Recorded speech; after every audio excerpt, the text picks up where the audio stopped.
Another day, another mini vlog sa aking munting bahay. May naglako ng mga gulay kaninang umaga mga mare. At sakto nga wala nga akong maisip na uulamin namin kaya heto napabili ako. At may tira nga kaming isda kagabi mga mare at yun na lang ang ilalagay kong lahok. At mura nga lang yung pagkabili ko dyan sa gulay mga mare dahil 20 pesos isang supot na. O diba, saan ka pa? Dito lang yan sa probinsya mga mare. At sa kahoy nga ako nagluto mga mare dahil mahal nga ang gas ngayon kaya nagtitipid muna tayo.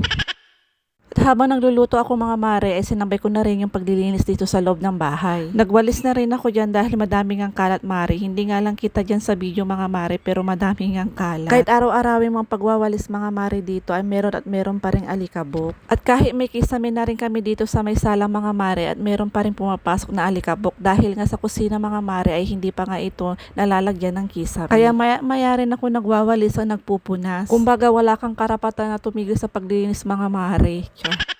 Anyway mga mare, bali naghuhugas na rin ako ng mga pinaggamitan ko kanina sa pagluluto. Habang nagluluto nga ako mga mare ay gusto ko talaga malinis na rin ang kusina. Para pagkatapos yung kumain mga mare ay kunti lang yung hugasin ninyo at hindi nakatamba. At isa yan sa pinakaayaw ko sa loob ng bahay mga mare, yung may hugasin sa lababo. Mas maliwalas kasi tingnan pag malinis. Anyway mga mare, at heto na nga niluto ko na rin yung gulay. Bali nagprito nga lang ako dyan ng 4 na isda para tagi-isa kami at yun nga yung nilagay ko sa ibabaw ng gulay mga mare. Yung ganitong pagluluto mga mare sa kahoy ay iba nga yung lasa niya kumpara sa gas. Aminin nyo, tama ako, diba? Tama.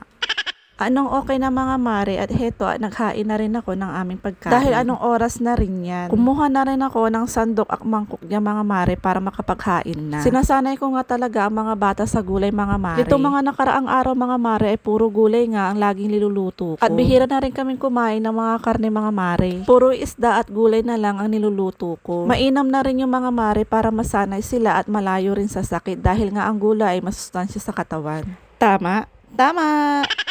At sa mga oras na yung mga mare, tinawag ko na rin ang mga bata sa labas para makakain na at sabay-sabay na rin kaming kumain. At heto, SMR muna tayo mga mare.